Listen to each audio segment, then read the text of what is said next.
lot of people are having different number of confusions कि मतलब नए बैचेस कब से exactly start होंगे, रिपीटर्स पैराडाइज क्या है, 11th 12th एंट्रेंस के नए फ्रेश बैचेस exactly डेट क्या है उनका, टाइम क्या है उनका, so स्कॉलरशिप exactly कब होगा, different number of people are having different number of confusions.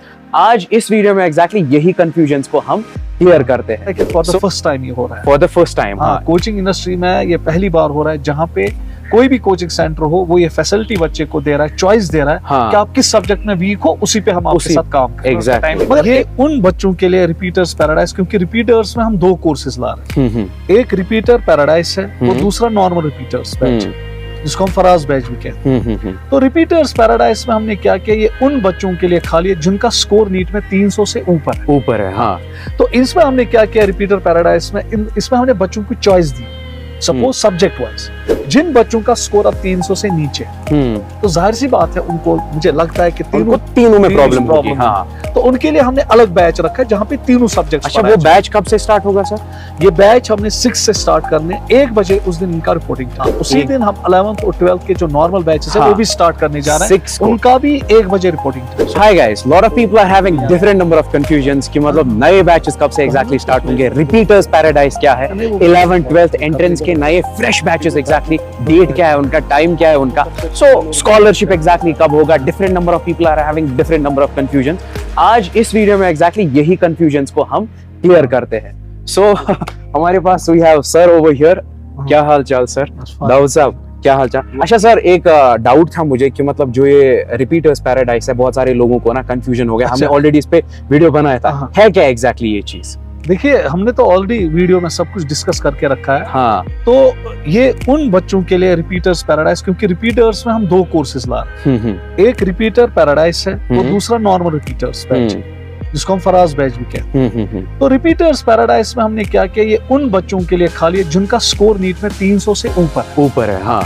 तो इसमें हमने क्या किया, रिपीटर पैराडाइज में इसमें हमने बच्चों को चॉइस दी. सपोज सब्जेक्ट वाइज, क्योंकि जिन बच्चों ने 300 मार्क्स लाए हैं ऑलरेडी नीट में, तो उसमें बहुत सारे मैक्सिमम बच्चे ऐसे होते हैं जिनमें किसी पर्टिकुलर सब्जेक्ट में कमजोरी होती है. किसी में फिजिक्स में, किसी में केमिस्ट्री में, बायोलॉजी, किसी में दो सब्जेक्ट एक ही सब्जेक्ट को यहाँ लेंगे.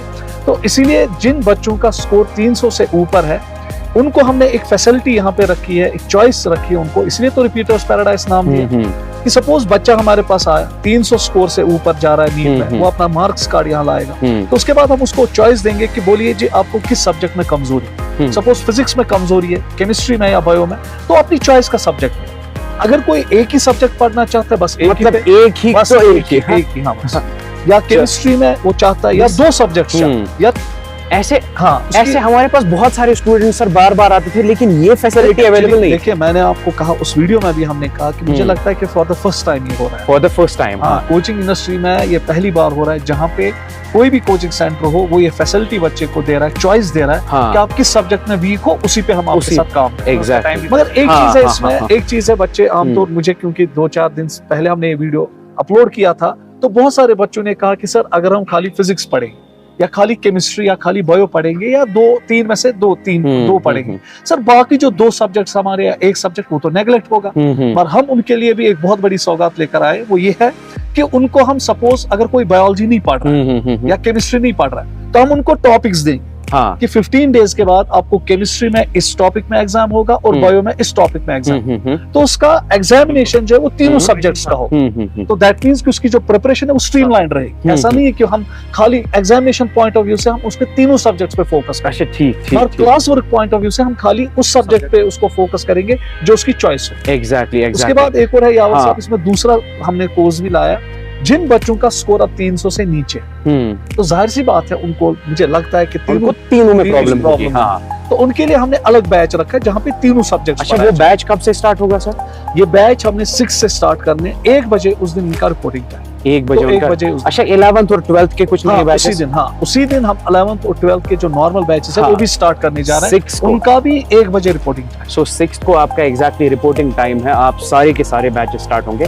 अच्छा, मोस्ट इंपॉर्टेंटली स्कॉलरशिप का बहुत सारे स्टूडेंट्स पूछते हैं. देखिए यावर साहब, जो नीट पैराडाइज है उनकी स्कॉलरशिप, उनका नीट स्कोर, उनको हम स्कॉलरशिप टेस्ट नहीं लेंगे. जिन बच्चों का 300 से ऊपर स्कोर, तो सपोज किसी का हमें पर सब्जेक्ट जो है, जब उसमें हमने पर सब्जेक्ट जो फीस रखा है 27,000, तो अगर कोई एक सब्जेक्ट पढ़ना चाहता है, अब उसका नीट स्कोर 350 है, तो उसको सीधे 35% स्कॉलरशिप मिलेगी। जिसका 400 है उसको 40% सीधे स्कॉलरशिप मिलेगी। So मतलब ये तो इसमें भी एग्जैक्टली स्कॉलरशिप उनको मिल जाएगा। मगर जो बच्चे अब नीट में 300 से नीचे हैं, जिनका रेगुलर क्लास वर्क लगेगा या 11th 12th, उनका हम पहले क्लास वर्क स्टार्ट करेंगे, फिर नेक्स्ट संडे उनका स्कॉलरशिप टेस्ट भी करेंगे। अच्छा दाऊद साहब, आपका कुछ मतलब इसके ऊपर व्यू जो हमने रिपीटर्स पैराडाइज एग्जैक्टली इस बार लाया है? ये मुझे लगता है सर, पहली बार मैं ऐसा सुन रहा हूँ कि आप एक या दो सब्जेक्ट्स पे जो बच्चे का वीक है उस पे आप काम करने जा रहे हैं। हाँ। तो सच में बच्चे का टाइम बच जाएगा और उसमें वीक एरियाज वही बड़ी बात है कि बच्चे का टाइम टाइम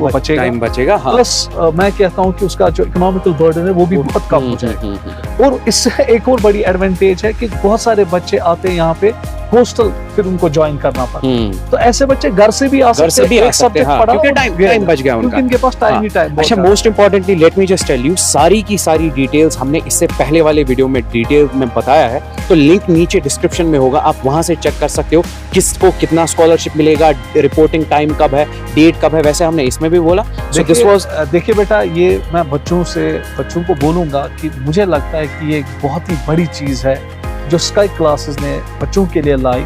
जो खाली एक सब्जेक्ट में कमजोर थे, उनके दो सब्जेक्ट्स अच्छे हैं, तो उनका टाइम वेस्ट होता था, इकोनॉमिकल बर्डन बढ़ जाता था। तो इससे क्या होगा, दो एडवांटेजेस उनकी आएंगी, एक तो टाइम भी उनका बचेगा, और दूसरा जो इकोनॉमिकल बर्डन है, आमतौर जो रिपीटर्स होते हैं वो फिर नहीं कोचिंग फर्दर कर पाते क्योंकि उनमें उनको इकोनॉमिकल कंस्ट्रेंट्स होते हैं। तो इसकी वजह से क्या होगा, उनको एक एडवांटेज मिलेगी, इकोनॉमिकल बर्डन भी कम हो जाएगा, हॉस्टल में भी ज्यादा रहने की जरूरत नहीं है, क्लास एक देना, उठना और जाना अपने घर, तो अच्छी तरह से प्रिपरेशन करनी है। और तीसरी एडवांटेज ये कि उनको मॉनिटरिंग हर किसी सब्जेक्ट पे हो जाएगी, क्योंकि रेगुलर एग्जाम जो उनके लिए जाएंगे वो फिजिक्स का भी लिया जाएगा, केमिस्ट्री का भी और बायो का भी, नॉट उस पर्टिकुलर सब्जेक्ट का जो वो स्टडी कर रहे हैं, तीनों सब्जेक्ट्स का लेंगे। हाँ, चलो, thank you so much, this was basically all about it, thank you so much.